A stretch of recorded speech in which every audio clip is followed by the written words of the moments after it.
Buenas tardes y bienvenidos a la sede del Colegio Oficial de Médicos de Málaga. Hoy vamos a contar con la presencia del doctor Ángel Rodríguez Cabeza, licenciado en Medicina, especialista en Medicina Interna, en Medicina Preventiva, en Medicina Familiar y Comunitaria.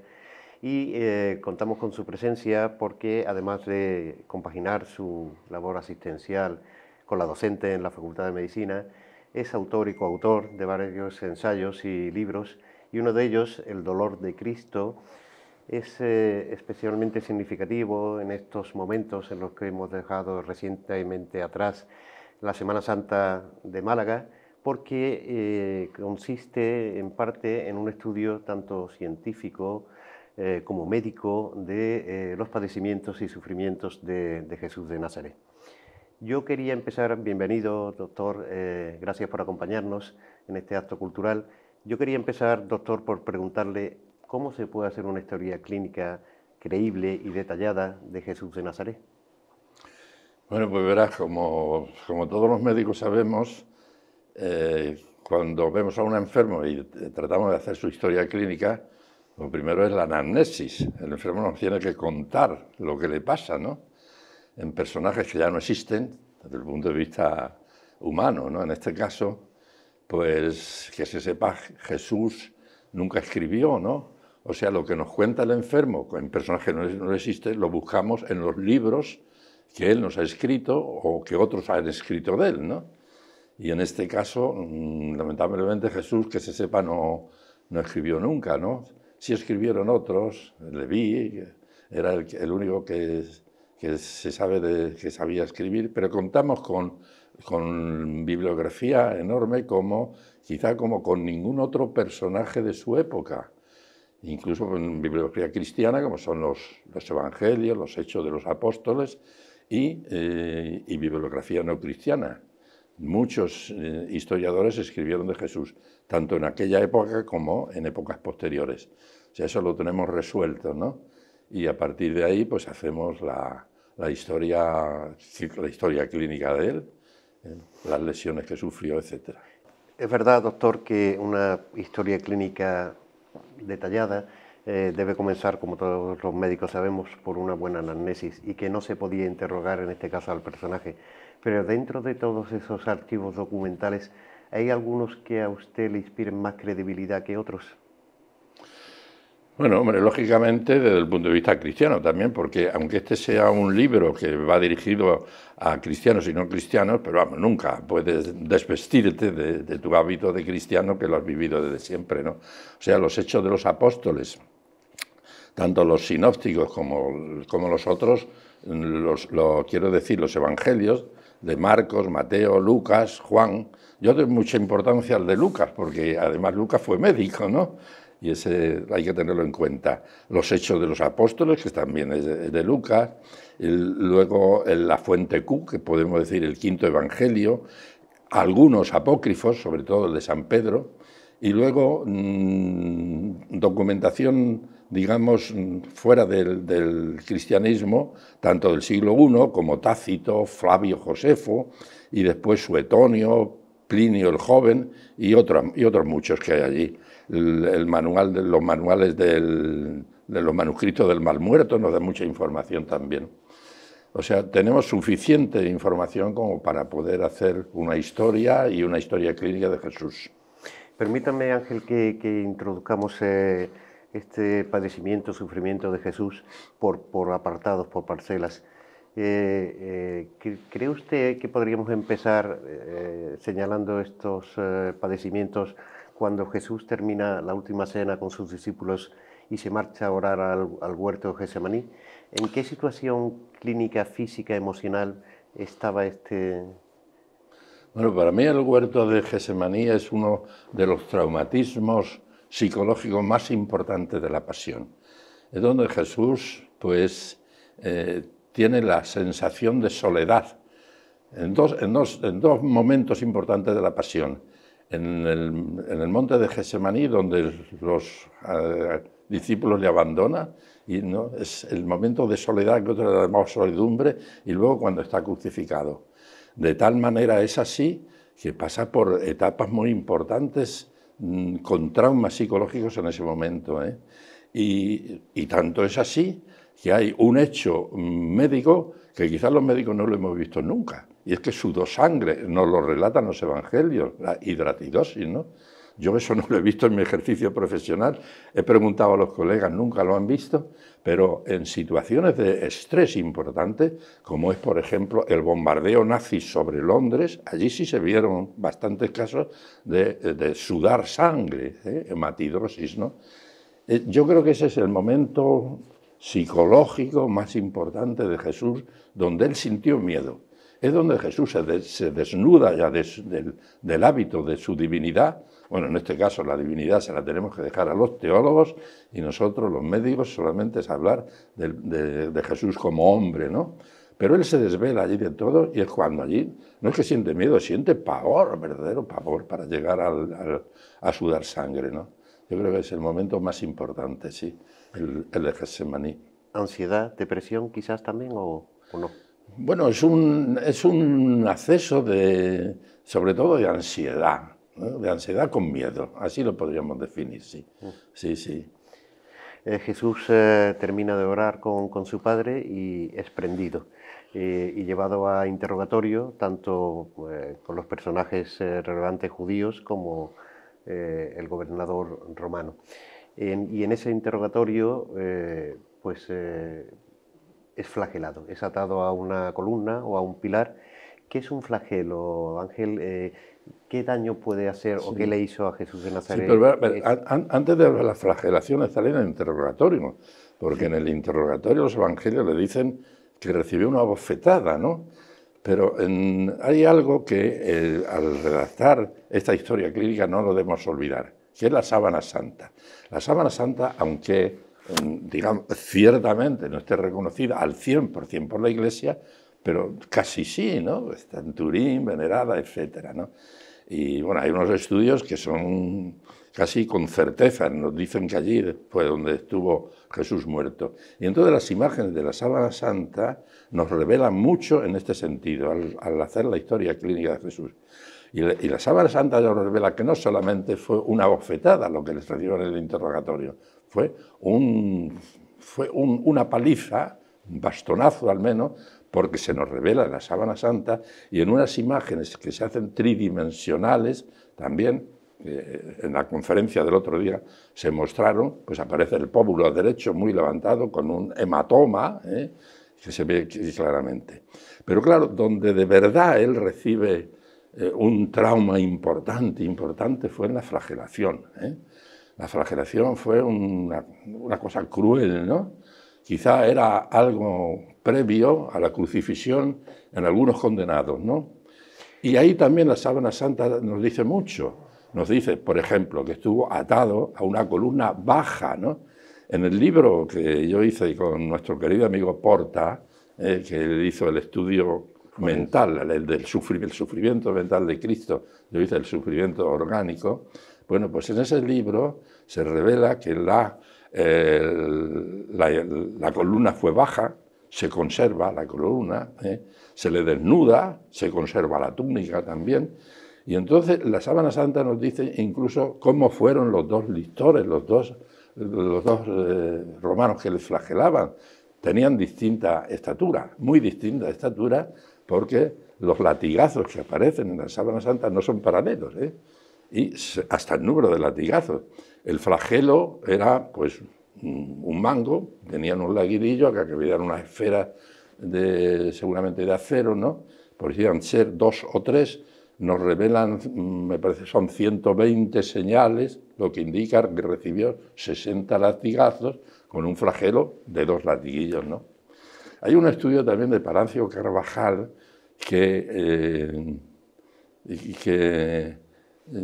también bueno, pero eso quizás sea más complicado. Lo transforma a otra medida que nos indica también la monstruosidad de la flagelación. La flagelación dejó traumas, por una parte, torácicos y por otra parte en el sistema musculoesquelético, ¿no? En cuanto al aparato torácico, sufre el corazón, sufren los pulmones, sufre el riñón, por la insuficiencia renal, ¿no? en los músculos, la mioglobina, está el síndrome del rhabdomiólisis, que se produce por acúmulo de mioglobina, pero puede producir taquicardias, en fin, fue muy importante la flagelación en ese sentido. Tanto es así que a veces nos preguntamos los médicos, desde el punto de vista médico, cómo no murió allí. En fin. Fue un castigo cruel, sin duda. Sí, es lo que yo te puedo decir. En otro momento de los interrogatorios, Jesús sufre como escarnio, como burla, una coronación por haberse proclamado o autoproclamado rey de los judíos, y no le colocaron precisamente una corona de laurel, sino una corona de espinos, o de espinas, para ser más exactos. ¿Qué le produjo? ¿Aumentó, supongo, el dolor fue muy intenso? Sí. Es que en esto de la pasión debemos ir también, a pesar de, o al margen de la historia clínica, ir rompiendo mitos, ¿no? Porque, sobre todo en las iconografías, ¿no? La corona tan bonita que aparecen en nuestras imágenes, pues no fue así, claro. Tenían que ponerle una corona y entonces pues el romano de turno cogió pues, una planta que tenía unas espinas, se llama espina Christi, se llama pinjolero, se llama esa planta, que tiene unas espinas de 8 o 10 milímetros, y entonces se la encasquetó, lógicamente, el romano se la encasquetó, y es un casco, que se lo ata con una cuerda, y fíjate, curiosamente, eso sí se solía hacer, y ha aparecido. Había un juego pintado o grabado en el suelo, donde aparecía una corona y una espada, y se llama el juego del basilisco.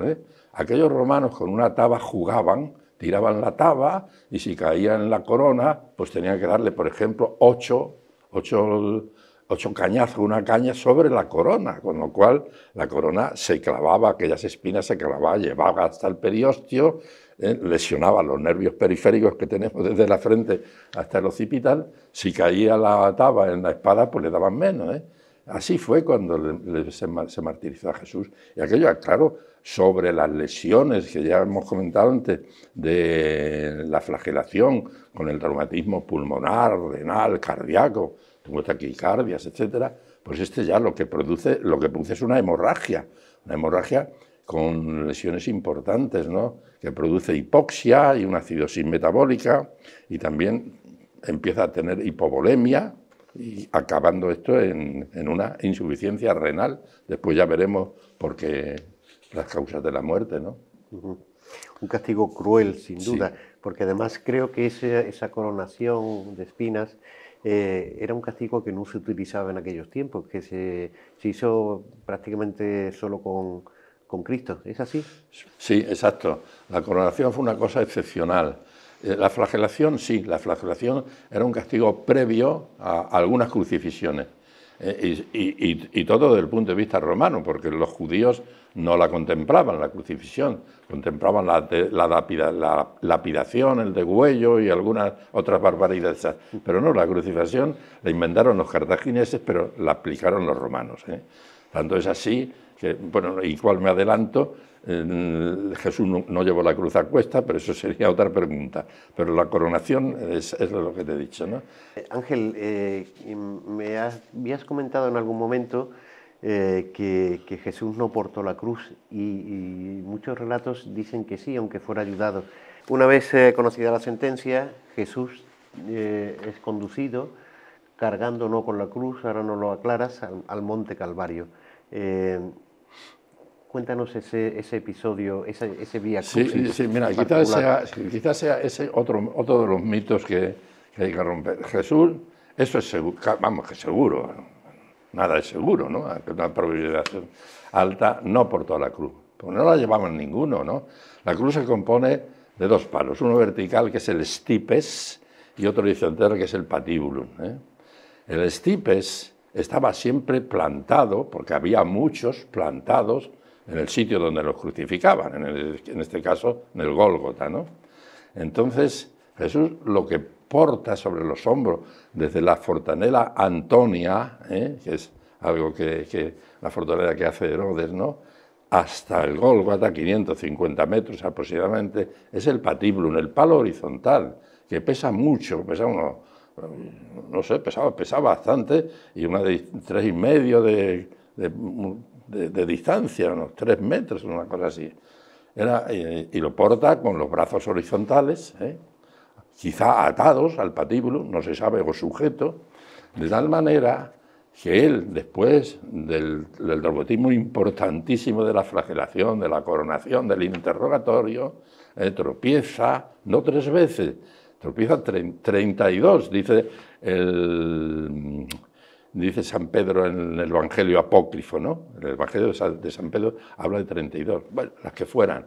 Entonces, claro, él si lleva las manos atadas, el traumatismo lo llevan las rodillas y la cara, ¿no?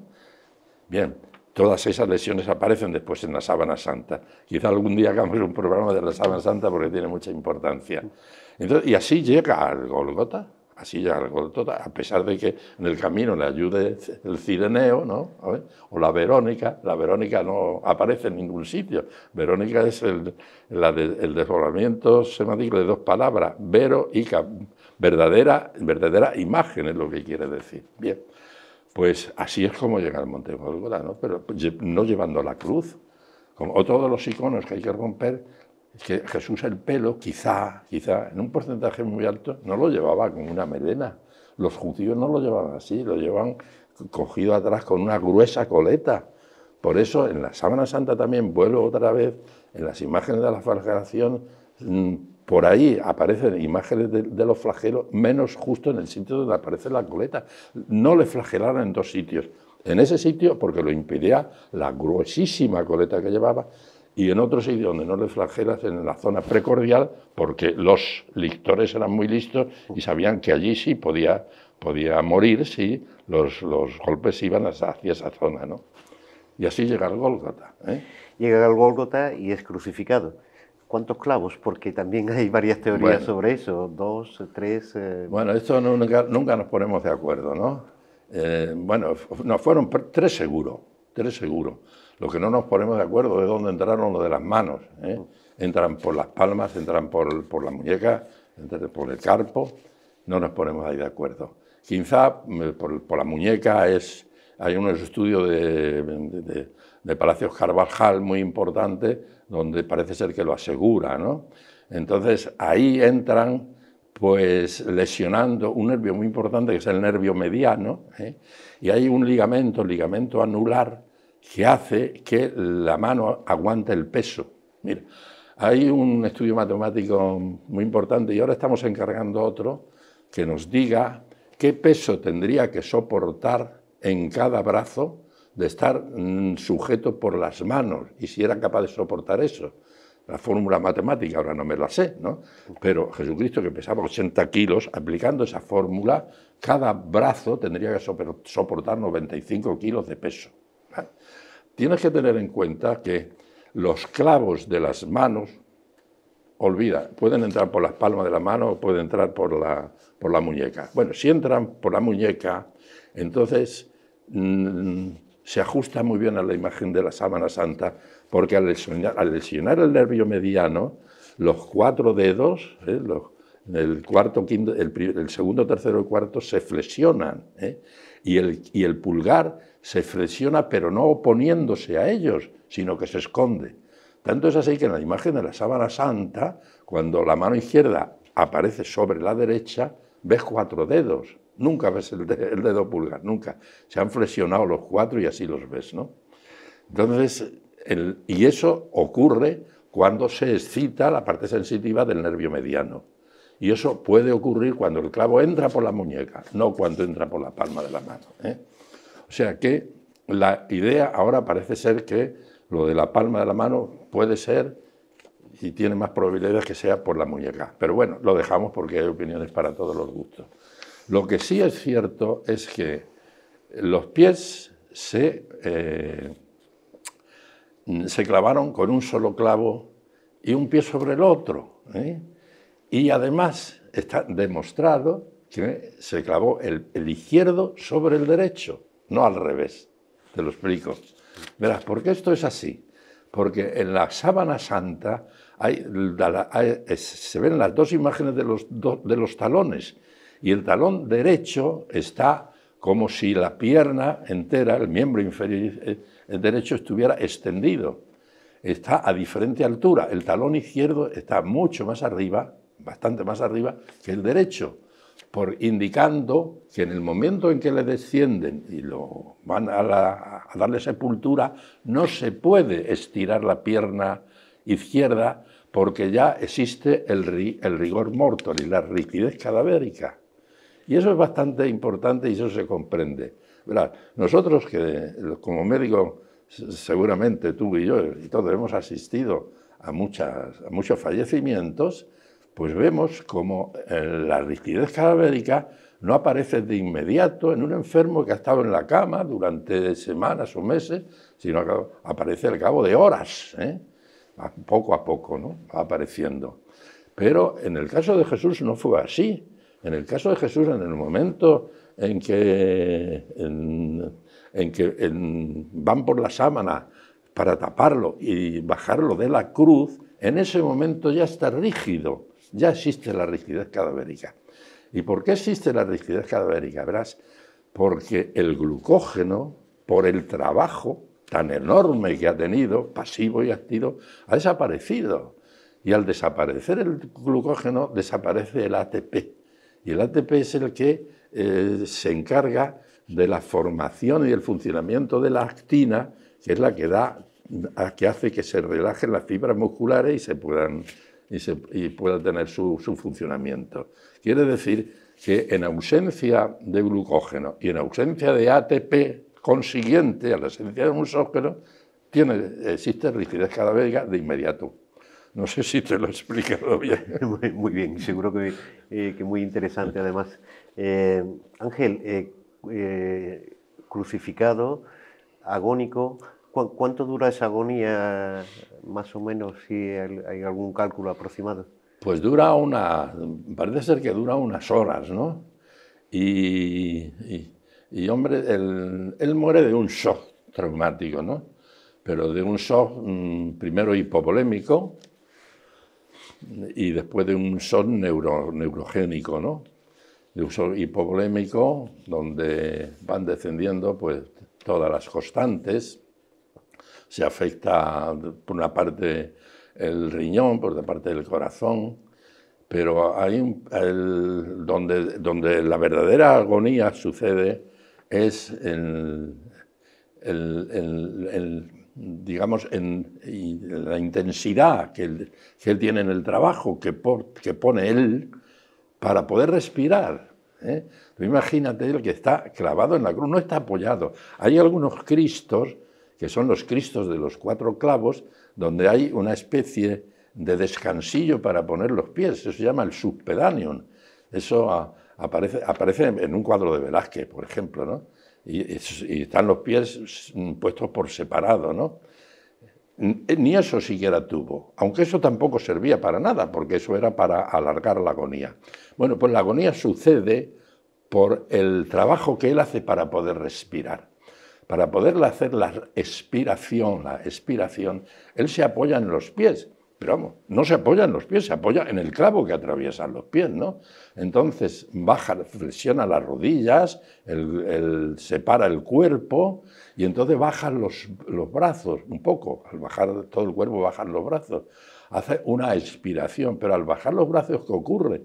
Que se estira el plexo braquial de tal manera que siente un dolor vivísimo en los brazos, ¿no? Al hacer la expiración, hace el movimiento contrario, ¿no? Entonces, el glúteo lo apoya en la cruz y hace el movimiento de inspiración. Pero claro, tú tienes que tener en cuenta que en cada expiración se apoya no en los pies ni en los brazos, sino se apoya en los clavos. Y claro, ese dolor es tan enorme que se cita el bulbo raquídeo y la parte correspondiente cerebral, de tal manera que instintivamente él, para no sufrir tanto, intenta respirar lo menos posible y hace una respiración superficial, tan superficial, que el anhídrido carbónico se convierte en ácido carbónico y es la verdadera agonía. Tanto es así que las últimas palabras, que las dice en arameo, Señor, Señor, ¿no? Y que los evangelios dicen que las gritan, eso es imposible. Él no pudo gritar de ninguna manera. Estamos considerando a Jesús como hombre. La divinidad no tiene aquí nada que ver. Jesús era hombre hasta que murió, ¿no? Esas palabras, Dios mío, ten piedad de mí. San Lucas nos dice otra frase, etcétera. Pero en ningún momento gritó, como dicen los evangelios. Es imposible, ¿no? Tengo una curiosidad. ¿En esa agonía él estaba consciente? Sí, completamente. Eso sí, eso es así. Tanto es así que, bueno, no sé qué evangelio nos dice, cuando su último testamento es pues decirle a Juan que cuide a la madre, y la madre decirle ahí tienes a tu hijo a Juan, ¿no?